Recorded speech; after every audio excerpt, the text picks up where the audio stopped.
Comment bien utiliser les prépositions en français?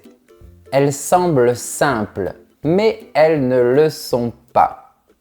À, de, en, sur, par, pour, chez, dans, avec, etc. Aïe aïe aïe, ces petits mots changent tout. Pour t'aider, je te propose de faire ce test de 20 questions pour vérifier si tu maîtrises bien les prépositions françaises. Ce n'est pas seulement un test, c'est aussi une leçon car je vais commenter chaque réponse. Chaque question vaut 1 point et il peut y avoir plusieurs bonnes réponses. La réponse doit aussi correspondre à l'image que tu verras.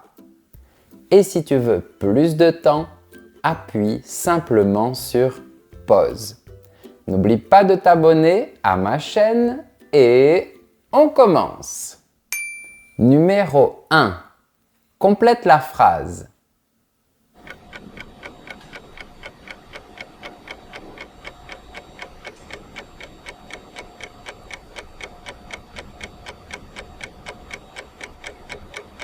La bonne réponse est les vols pour Paris sont en retard. Je parle des vols qui vont en direction de Paris. Je fais référence à la destination, Paris. Donc, j'utilise la préposition pour. Si je dis les vols de Paris sont en retard, je parle des vols qui partent depuis Paris. C'est la même chose quand je dis les vols à Paris sont en retard. Peut-être qu'il y a une grève dans les aéroports de Paris. Dans les deux cas, je parle de l'origine. Numéro 2.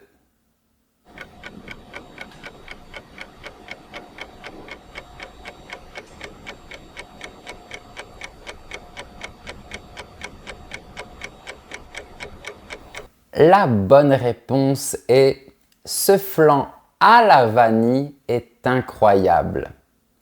Quand l'ingrédient nommé entre dans une recette comme ingrédient supplémentaire, alors on utilise « à la » au féminin et « au » au masculin. On peut aussi dire « Ce flan vanille est incroyable » si on veut parler plus vite. Numéro 3.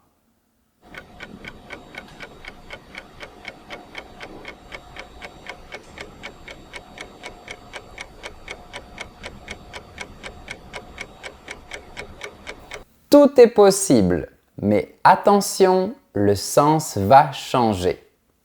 Si je dis « Je serai prêt à partir à 1 heure », je parle de l'heure exacte à laquelle je serai prêt à partir. À 1 heure, à 13 heures. Si je dis « Je serai prêt à partir dans 1 heure », je parle du temps qu'il faut attendre avant que je sois prêt à partir. Par exemple, si maintenant il est 8 heures, je serai prêt à 9 heures et je pourrai partir à ce moment-là. Enfin, si je dis « Je serai prêt à partir d'1 heure », je ne parle pas de l'action de partir. Ce n'est pas le verbe partir. J'utilise la préposition composée à partir de. Dans cette phrase, je dis juste que je serai prêt à 1 heure et après aussi. Numéro 4.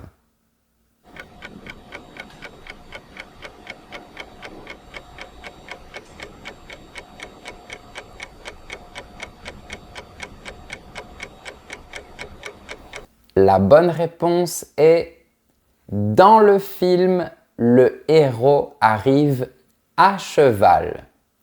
Quand tu as une jambe de chaque côté et que tu n'es pas à l'intérieur d'un véhicule, généralement, tu utilises la préposition à.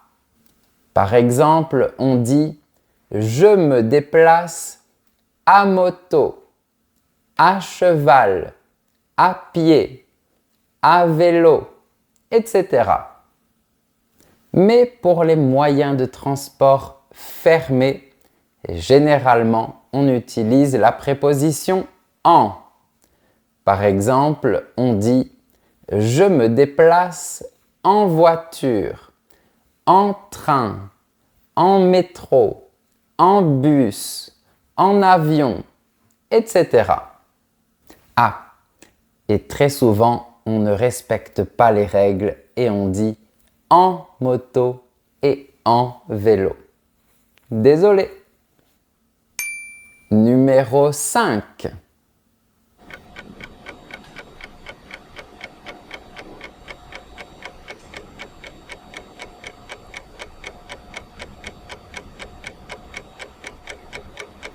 La bonne réponse est « Il a tout perdu. Maintenant, il est à la rue. » Quand on utilise l'expression « à la rue », ça signifie qu'il n'a plus de maison. Il est sans domicile fixe. Avec la préposition « dans », je donne seulement la localisation. Par exemple, il n'est pas chez lui. Il est dans la rue. Peut-être qu'il fait du shopping ou qu'il se promène. Numéro 6.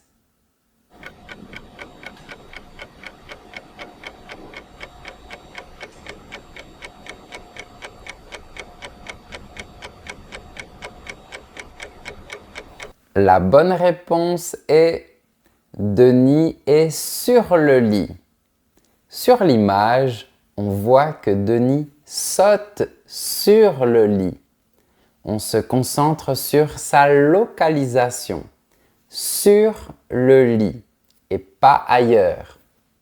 Si je dis qu'il est dans le lit, j'ai plus l'impression qu'il est sous le drap, sous la couverture.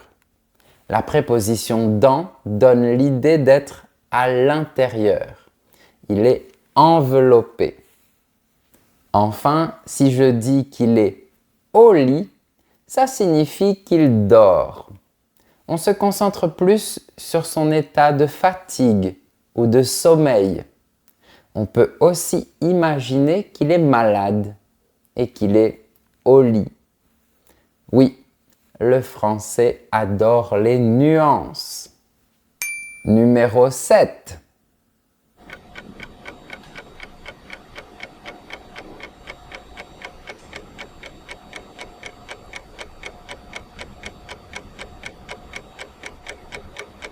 La bonne réponse est « Je t'ai connu sur Instagram ». Quand on parle du vocabulaire de l'informatique ou de la technologie, on utilise la préposition « sur ». Et toi, tu m'as connu sur quel réseau en premier? Sur YouTube, sur Instagram, sur TikTok ou sur Facebook? Dis-moi ça dans les commentaires. Et si tu veux apprendre encore plus et encore mieux, découvre mon cours complet, le français clair avec Guillaume, du niveau A1 au niveau B2 sur mon site professeurfrançais.com. Tu pourras apprendre et réviser grâce à plus de 200 vidéos que tu ne trouveras pas sur YouTube. Il y a des leçons et des exercices et une vraie progression étape par étape. Tous les liens sont dans la description. On continue. Numéro 8.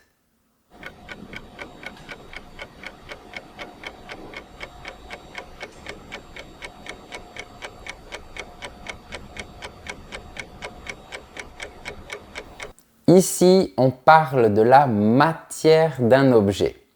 Donc, on a deux possibilités. On peut dire « La reine porte une couronne en or ». C'est le langage courant.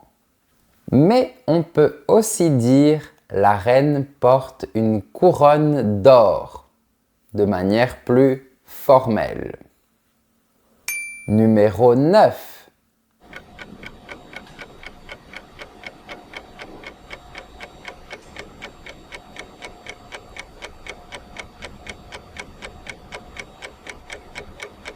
La bonne réponse est « Je ne travaille pas 2 jours par semaine ». Quand on parle de la fréquence, on utilise la préposition « par ». Je te donne un autre exemple avec la fréquence. Je me brosse les dents 3 fois par jour. Numéro 10.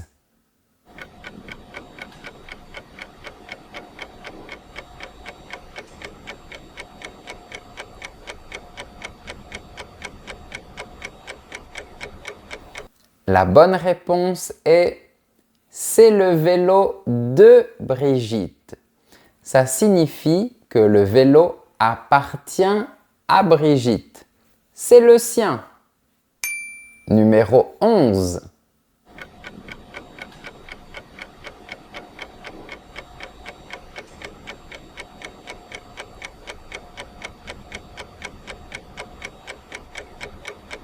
La bonne réponse est « En hiver, il neige beaucoup ». Généralement, pour les saisons, on utilise la préposition « en » et on dit « en été »,« en automne » et « en hiver ». Petite particularité, avec le mot « printemps », c'est différent. On utilise la préposition « au » et on dit « au printemps ». Avant de continuer, si tu penses que cette vidéo est utile pour ton apprentissage, mets un j'aime pour me le montrer. C'est reparti. Numéro 12.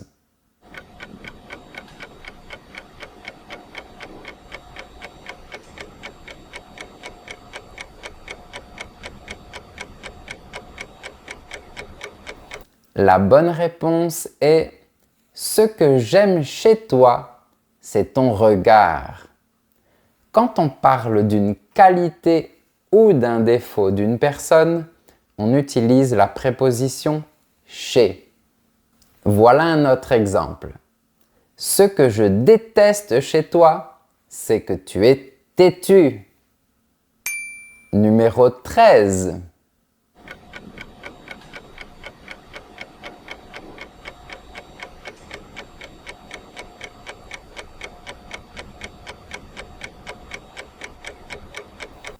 La bonne réponse est « Il a dormi pendant 10 heures ».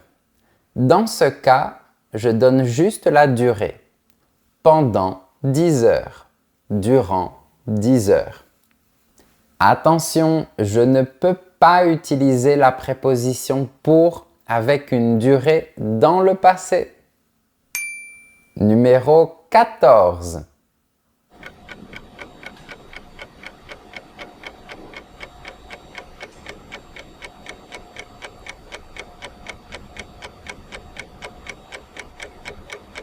La bonne réponse est « Je suis dans l'avion ».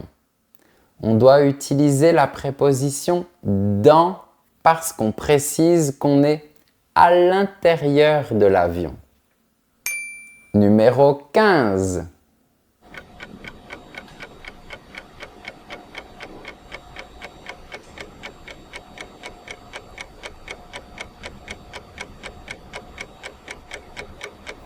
La bonne réponse est « Le voleur du musée a été libéré pour bonne conduite ». Quand on a un motif de récompense, on utilise la préposition « pour » plus le nom après. Voilà un autre exemple. Il a reçu une médaille pour son courage. Numéro 16.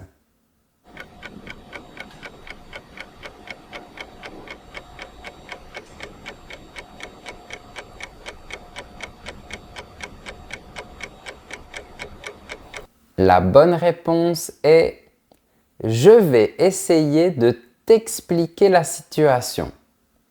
Le verbe « essayer » est accompagné de la préposition « de » devant un verbe.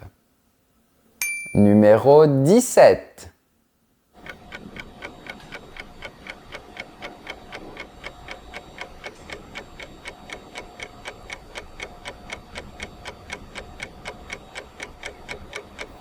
La bonne réponse est « J'ai acheté une tasse de café pour me réveiller ». Ça signifie qu'il y a du café à l'intérieur. Si je dis « J'ai acheté une tasse à café », je parle d'une tasse qui est vide. Donc, ça ne m'aidera pas à me réveiller. Numéro 18.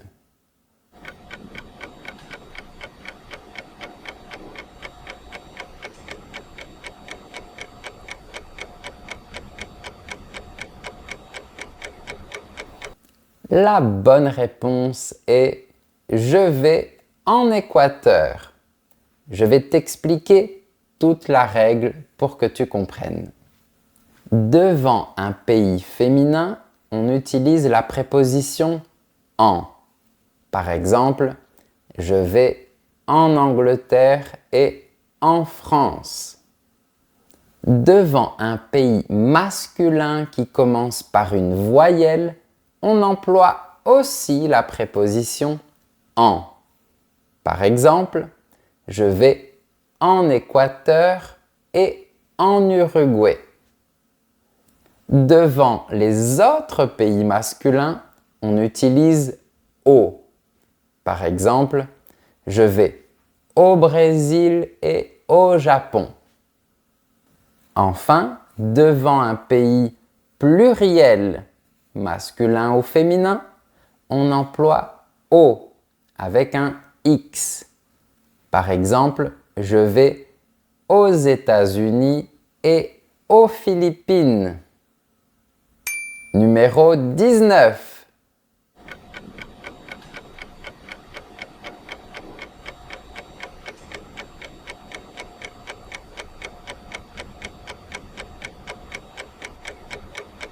Trois possibilités. Le verbe apprendre peut fonctionner avec les prépositions à, de et par. Mais attention à quelques subtilités. Tout d'abord, je peux dire « Elle a commencé à apprendre les verbes ». C'est normal comme phrase. Ça fait partie du langage courant. Par contre, si je dis « Elle a commencé d'apprendre les verbes », c'est synonyme, mais c'est un langage plus formel. C'est beaucoup plus rare qu'on parle de cette façon. Enfin, si je dis « Elle a commencé par apprendre les verbes », ça veut dire qu'apprendre les verbes est la première action d'une série. Peut-être qu'elle continuera avec les noms, les adjectifs et enfin les prépositions. Numéro 20.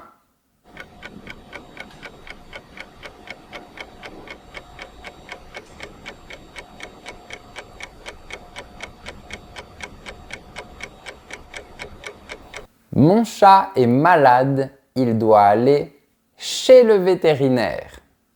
Avec un professionnel, on utilise la préposition « chez ». Bravo! Tu as fait une super révision. Dis-moi ton résultat dans les commentaires.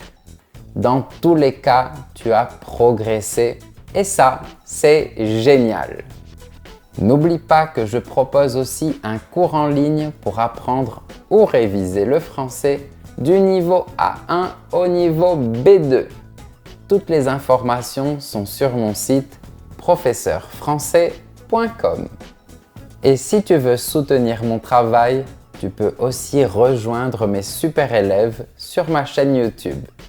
Merci pour ta fidélité et je te dis à très bientôt.